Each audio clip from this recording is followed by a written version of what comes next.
Right, so on the topic of opportunities, not all opportunities are going to be paying you thousands and thousands and thousands of rands. But what's important is that opportunities are actually gateways towards more, right? So I'm going to tell you, in 2021, I took a gap year and I had an honors degree in both philosophy and psychology. And I was being rejected left, right, and center from everything that I was applying for. I made it to the interview stages and I was still being rejected.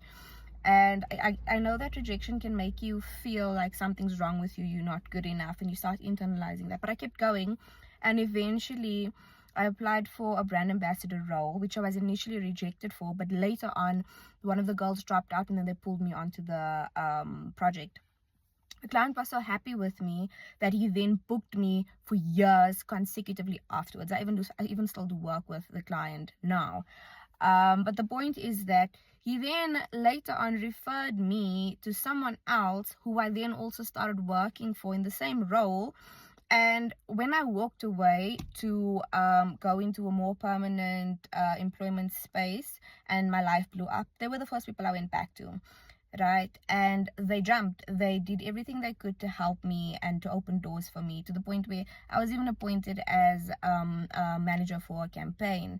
And it's just about having or building trust with the people that you work with. And it doesn't matter what role you go into, always go in and think that this is the role that could potentially open up doors for me, because you never know what the long-term plan is or what could come because of it. Anyway, wishing you love and light. Bye.